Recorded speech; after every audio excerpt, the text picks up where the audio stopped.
Mesdames, Messieurs, bonjour. Vous êtes dans le 13h Robin sur Canal 3 Télévision. Voici le sommaire. À l'instar des élèves et écoliers des autres localités du Bénin, ceux de la ville de Natitingou ont repris aussi le chemin des classes ce lundi 16 septembre 2024. Dans la plupart des établissements scolaires de la ville, les activités pédagogiques n'ont véritablement pas encore démarré. Constat à suivre dans un instant. Ensuite, les coiffeuses de la commune de Dassa ont bénéficié d'un renforcement de capacité. L'initiative vise à les rendre aptes à répondre promptement et de façon plus efficace aux demandes qui leur sont adressées. Ces dernières ont appris, bien entendu, à l'occasion de nouvelles techniques pour nouer les foulards portés par les femmes lors des diverses cérémonies.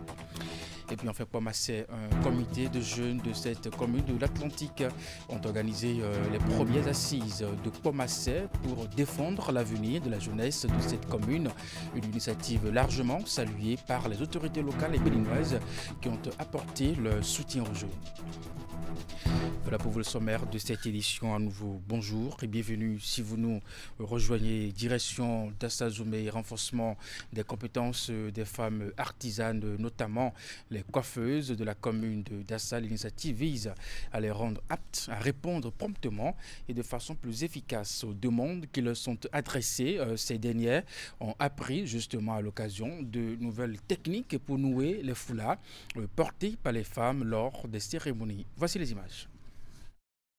Comme l'année dernière à Grand Popo, elles sont allées cette fois au contact de leur père artisan de la commune de Dassa. Les retrouvailles n'ont duré qu'une demi-journée. Initiée par le groupe des femmes leaders, la rencontre tient lieu de cadre de formation et de remise à niveau. L'activité est organisée au profit des coiffeuses de la cité des 41 collines. Nous avons fait un constat que dans certaines zones de notre pays, les femmes artisanes qui s'occupent de la beauté des femmes ont besoin de remise à niveau, ont besoin de certaines compétences, ont besoin de vivre de leur travail, mais à cause de la finition, de la perfection, elles se plaignent. Alors nous avons décidé à Dassa Zoumé de regrouper les femmes artisanes, communément appelées les femmes coiffeuses, pour leur apprendre ou pour perfectionner en fait leur manière de nouer les foulards des dames pour les grandes cérémonies. Démonstration à l'appui, elles ont appris différentes méthodes pour nouer un foulard. Cet exercice de renforcement de capacité vise à mieux les outiller afin qu'elles puissent répondre promptement et de façon plus efficace aux demandes.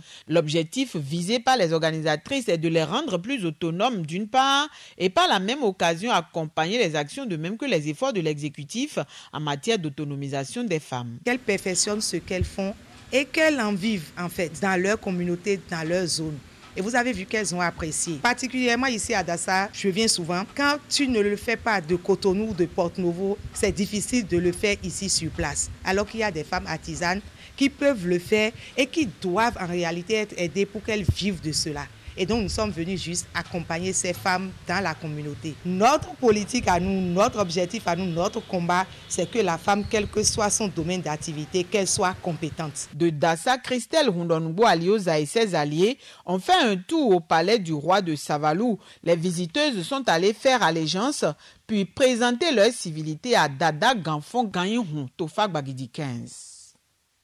En image, justement, l'athlète béninoise Odile Arouanwanou, la béninoise triple championne d'Afrique d'heptathlon qui vit en France, est toujours portée disparue depuis le 10 septembre dernier, soit une semaine dans le département de la Seine-Maritime. Selon les informations publiées à titre d'avis d'appel à témoins par la police nationale de la Seine-Maritime, Odile Arouanwanou, 33 ans, a déposé son enfant auprès de l'assistante maternelle le matin du 10 septembre et n'est pas revenu depuis lors. La source précise par ailleurs que sa dernière localisation, bien entendu, était donc en déplacement à bord d'une voiture Polo Volkswagen. Sa disparition annoncée a mis toute la presse sportive en état d'alerte. Et puis dans les heures qui ont suivi la fuite de l'information de la disparition de la triple championne d'Afrique en heptathlon, la rédaction de Canal 3 Bénin a joint au téléphone le secrétaire général de la Fédération béninoise d'athlétisme, Achille Ayou, pour savoir les démarches enclenchées par l'instance pour tenter d'avoir les nouvelles de l'athlète internationale béninoise. On l'écoute.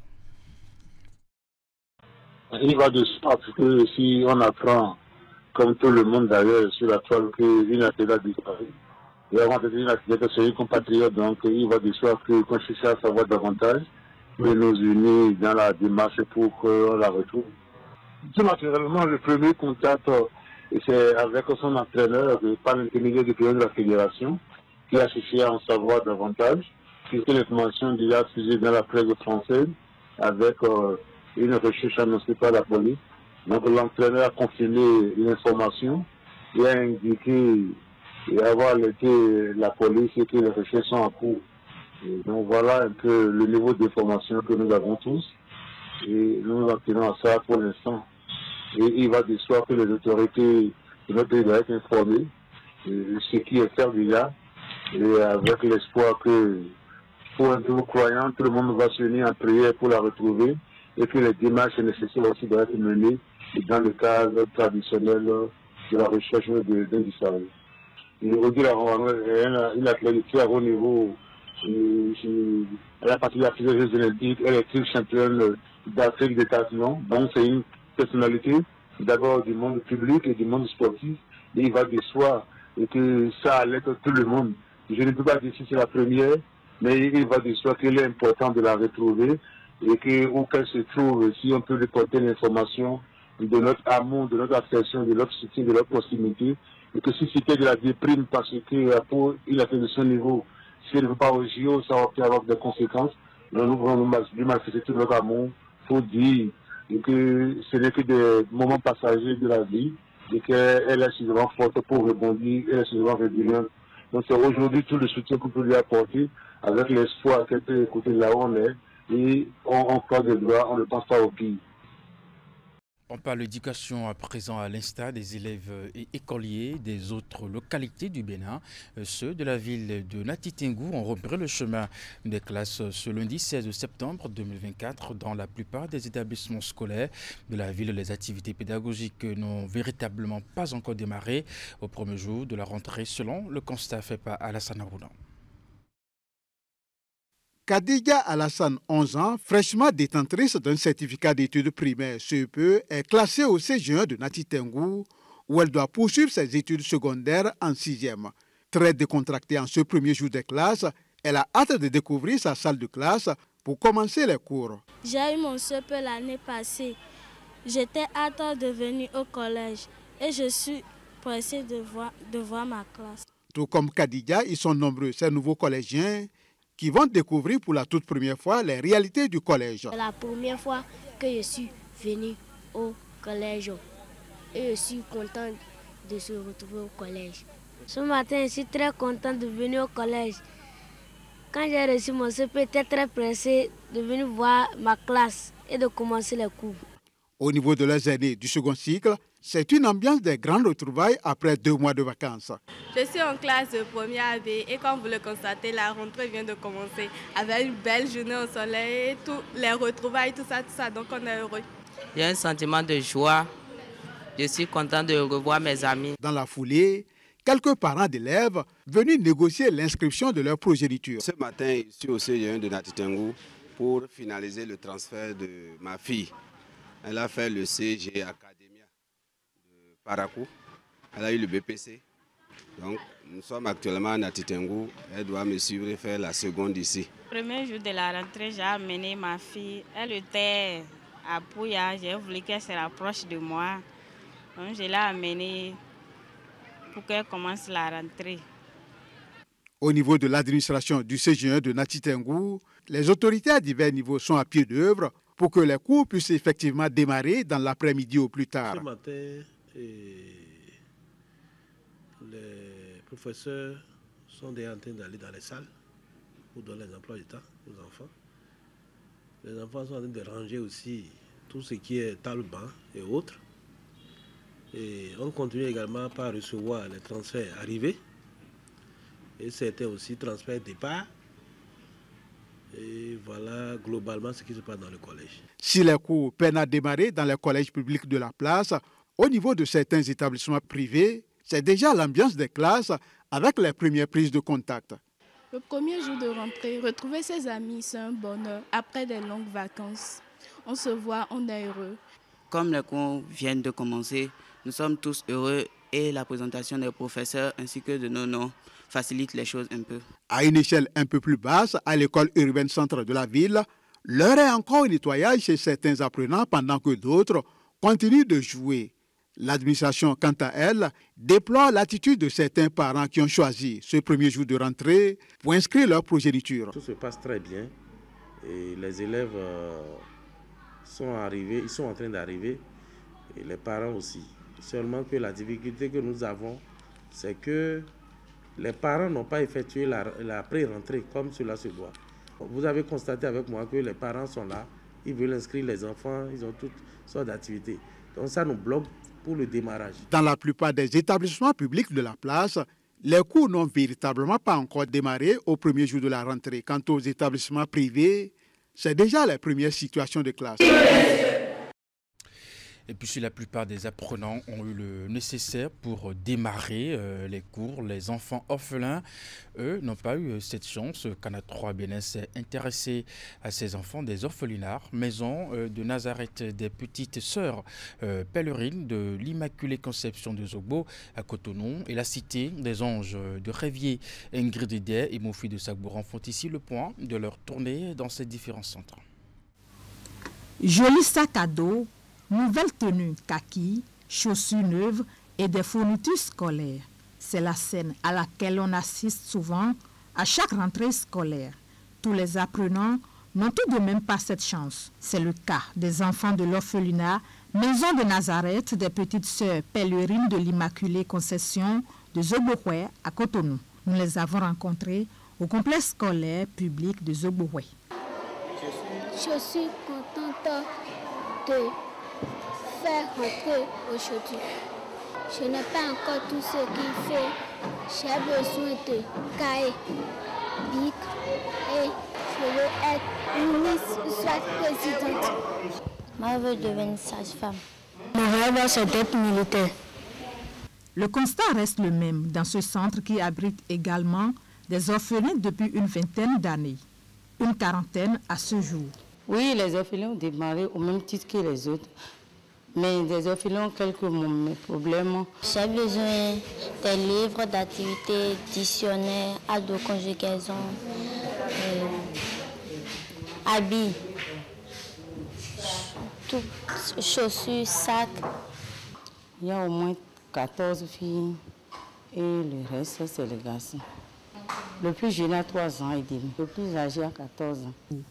Ici, à l'orphelinat La Cité des Anges, on évoque également d'autres besoins en plus des fournitures scolaires. Par exemple, chez nous, il nous manque encore quelques bâtiments, ils nous demandent de construire quelques bâtiments, mais pour le faire, c'est l'argent. Il faut quand même le financement pour avoir les bâtiments et avoir toutes les infrastructures qu'il faut. Donc s'ils peuvent aussi nous permettre d'avoir les infrastructures, ça va nous permettre, puisqu'on ne le fait pas forcément à but lucratif. Et là, c'est, je dirais, une passion. C'est peut-être une passion et quand même s'il y a l'aide qui va avec, ça va nous permettre aussi d'avancer un peu plus et d'aider encore beaucoup plus de personnes. Des dons, ils en reçoivent de la part de quelques organisations non gouvernementales, mais pas suffisamment pour subvenir aux besoins de ces enfants qui, eux, malgré leurs conditions, aspirent à être de hauts cadres dans l'avenir. Je profite de cette occasion pour dire merci à tous nos frères béninois et béninoises qui nous ont soutenus. Il y a les centres sociaux qui viennent, qui nous donnent quelques petits vivres et tout ce qui va avec. Et ils sont là et pour nous aider dans la continuité, pour qu'on puisse être au moins en règle, tout ce qui va avec. Mais un appui proprement dit de l'État, nous ne l'avons pas. Si le gouvernement peut nous aider, pour le côté des orphelins, les vivres, et puis les documents, et puis les matériels adéquats aussi, ça serait trop bon. Et puis les enseignants aussi, dans le salaire, le paiement des enseignants, ça va nous aussi alléger la tâche. D'autres volontaires sont également appelés à faire parler leur cœur afin de permettre à ces orphelins de réaliser leurs rêves. Distribution de kits scolaires aux apprenants des villages de 2 arrondissements de la commune de Dassazomé. L'initiative portée par Nadia Okumansou, perdue depuis quelques années. L'objectif visé par la donatrice est d'apporter de l'appui aux parents pour les préparatifs de la rentrée, mais surtout motiver les apprenants bénéficiaires à donner le meilleur, de même pour de meilleurs résultats. Voici les images. Comme ce petit écolier, ils sont nombreux cette année encore à bénéficier de la générosité de Nadia Okumansou. Pour cette énième activité de distribution de kits scolaires, la donatrice a ciblé les localités de Soklo, Bopu de Dassa 1. Outre des cahiers, bics et autres fournitures indispensables à la reprise des classes, des sacs au dos ont aussi été partagés à plusieurs dizaines d'enfants. Au nom de mes camarades présents, nous vous disons grand merci pour ce don que vous venez de nous offrir. Nous vous promettons de faire bon usage et vous donner le meilleur de nous-mêmes en travaillant bien en classe. Pour ces bénéficiaires, leurs parents ainsi que les autorités locales et communales, l'initiative est salvatrice. Elle vient non seulement en appui aux efforts des géniteurs, mais aussi combler les attentes d'autres dans le cadre des préparatifs pour la rentrée 2024-2025. L'initiative que les gens sont venus faire ici, c'est très bon. C'est pour aider les parents. Nous sommes très contents. On les remercie. Toute la population de ça les remercie. Même toute la population de Zongo aussi les remercie. Parce que ce qu'ils ont fait, c'est bon. C'est que le bon Dieu va les garder. Et l'année prochaine, ils vont donner un autre plus grand ça. Il faut que je vous le précise, Nadia, c'est une actrice de développement. Elle a assez d'initiatives, surtout aux côtés des femmes. Aujourd'hui, elle a pensé à ses petits frères, à ses enfants. Dieu va vous accompagner. Et vous allez continuer toujours sur cette lancée parce que nos parents ont besoin de ces petits gestes pour faire évoluer les enfants. C'est vraiment important. En plus d'apporter du soutien aux parents, le geste pour Nadia Okumansou vise également à motiver les apprenants à donner le meilleur d'eux-mêmes au cours des 9 prochains mois que vont durer les activités pédagogiques, ceci au fin d'avoir de bons résultats. L'objectif primordial de cette activité, c'est de motiver mes jeunes frères et sœurs à donner le meilleur d'eux-mêmes pour que les années à venir, on puisse les voir ici aussi à Dassa à leur tour, faire encore mieux que nous autres, les motiver surtout à travailler en classe. Parce que si nous, quand on avait été élèves ici à Dassa qui nous a vu naître, qui nous a vu grandir, il y avait des bonnes personnes là qui venaient nous donner cet acte et autres. Ça allait soulager la peine de nos parents et ça allait nous motiver beaucoup plus à travailler mieux que ce que nous avons eu à fournir. Heureuse d'avoir pu honorer encore le rendez-vous cette année, elle promet faire le nécessaire pour satisfaire un plus grand nombre à la prochaine édition de distribution de kits scolaires. Nadia Okumansou n'a pas manqué de remercier toutes les bonnes volontés qui ont apporté leur contribution pour la tenue effective de cette activité. Son plus grand souhait est de voir bien d'autres les rejoindre l'année prochaine en vue de l'atteinte des objectifs. On fait une escale à présent à Pomassé. Dans la suite de cette édition, ce week-end écoulé, un comité de jeunes de cette commune de l'Atlantique ont organisé les premières assises de Pomassé pour défendre l'avenir de la jeunesse de la commune. Une initiative largement saluée par les autorités locales qui sont ravies d'apporter le soutien à ces jeunes dans le but de promouvoir le développement de cette localité. Reportage.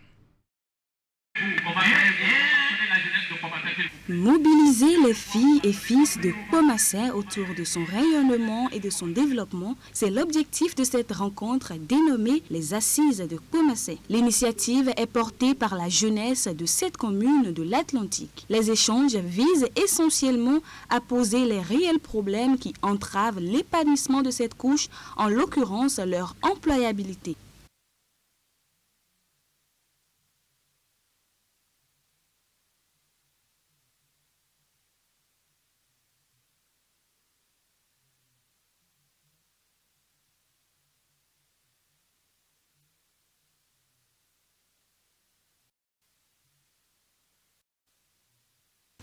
Ces assises se résument au chômage, à l'absence d'un cadre d'échange et de dialogue entre les différents acteurs impliqués dans le processus de développement et bien d'autres problèmes que sont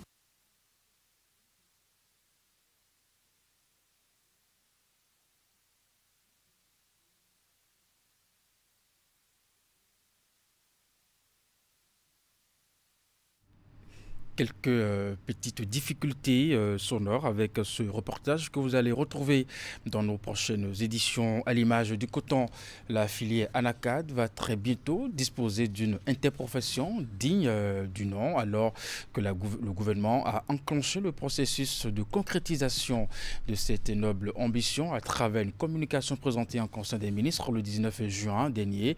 Les acteurs de la filière viennent de franchir une importante étape. Ils viennent de mettre sur pied la fêtière qui réunit tous les producteurs de noix de cajou du pays, ceci à la faveur d'une double assemblée générale ordinaire et extraordinaire tenue ce lundi dans la salle des fêtes de la mairie de Parakou. Reportage de Jacques Degbé, Socrate d'Anthony.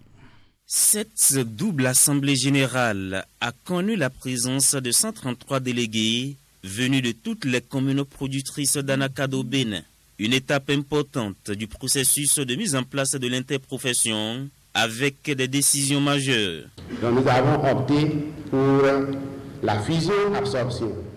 On doit fusionner les deux fêtières. Et comme les deux fêtières n'ont pas la même proportion en matière de production, en matière de producteurs, il a été décidé que depuis le niveau village jusqu'au niveau fêtière, que les bureaux soient composés de 2 tiers des membres provenant de la FENAPAB et d'1 tiers les membres provenant de l'UNAPAB. Les deux fêtières connues jusqu'ici dans la filière, que sont la FENAPAB et l'UNAPAB, fusionnent pour former désormais une seule fêtière. La FENAPAB, la Fédération nationale des producteurs d'Anacad du Bénin, avec un bureau exécutif composé de plusieurs membres, dont le conseil d'administration est présidé par Saada Touata. La FENAPAB va composer avec les transformateurs pour l'installation de l'interprofession. Le bureau national de votre filière va, avec les acteurs concernés, les partenaires privilégiés qui sont les transformateurs, vont désigner également leurs représentants pour qu'on aille former l'interprofession. On aura l'interprofession, association interprofessionnelle de cajou. Et après cette interprofession, il y aura un accord cadre qui va être signé avec le gouvernement pour que le rôle de chaque acteur dans cet accord cadre soit bien défini, le mécanisme de commercialisation, le mécanisme de fixation de prix soit bien défini dans cet accord cadre pour que tout le monde s'engage pour le développement de cette filière. Des accords cadres à travers lesquels le gouvernement vise à favoriser la transformation de la totalité de la production nationale de cajou sur place dans des usines pour plus de valeur ajoutée. Ce jour est un jour heureux. Nous formulons le vœu et nous souhaitons vivement que cet AG qui se déroulera s'inscrive également dans une dynamique d'avoir une organisation à la fin qui permettra à ce que la filière ANACAD puisse rayonner davantage dans le pays.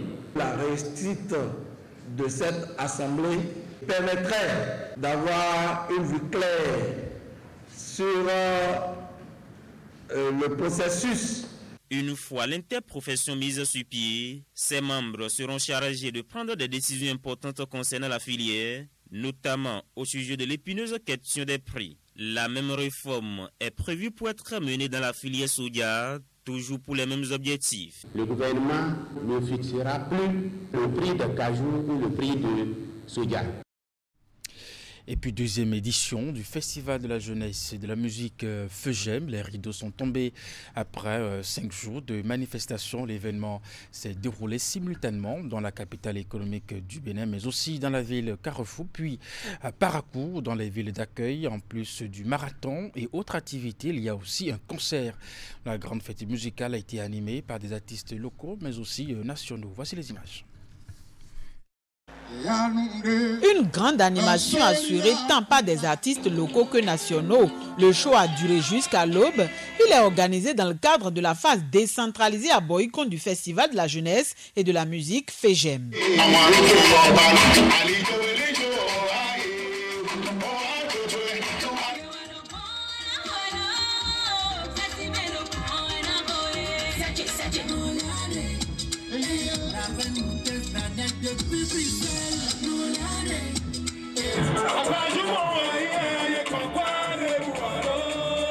La succession d'artistes sur le podium majestueusement dressé à l'occasion a été un moment de distraction, mais aussi de découverte pour le public. Hommes et femmes ayant effectué le déplacement se sont égayés, tout comme les autorités et autres invités venus soutenir les organisateurs. Merci à Dieu le Père pour avoir permis à notre aîné d'avoir cette initiative. Merci à tous les invités, tous ceux qui sont là, les têtes couronnées, chers frères et sœurs, la sécurité. Merci à vous, merci aux organisateurs, merci aux artistes, merci aux sponsors. Devenu une tradition depuis l'année dernière, le Festival de la jeunesse et de la musique est une initiative de la Fondation Luc Setonji à Tropo. Il vise à favoriser le développement des talents dans plusieurs domaines. Au nombre des activités organisées figure en bonne place une course de fond à pied. De nombreux athlètes, jeunes hommes et filles y ont participé. Partis de la devanture de la place des spectacles de Romero, ils ont parcouru plusieurs artères de la ville sur une dizaine de kilomètres. À l'arrivée, les meilleurs ont été retenus et primés.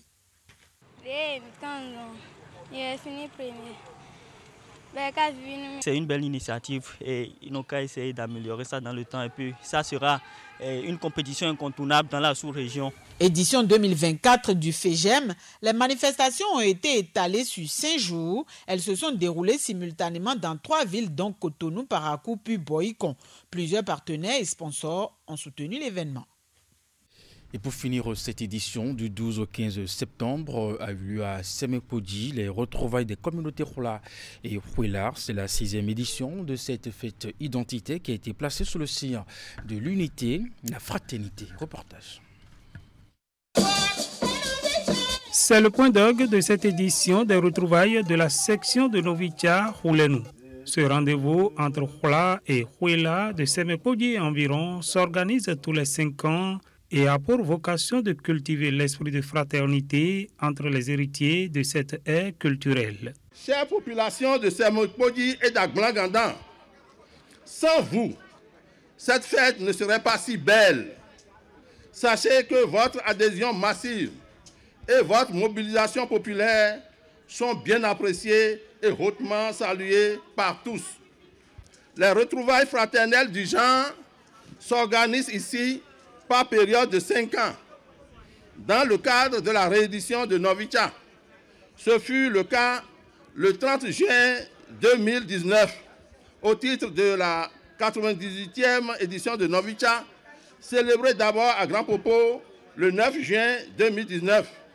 C'est aussi le cas actuellement, s'agissant de la 103e édition de Novicha, déjà célébrée le 19 mai 2024 à Grand Popo, et qui de nouveau est commémoré par la session Novicha de Hulenou du 12 au 15 septembre 2024 au titre de la 6e édition, et ce depuis 20 ans.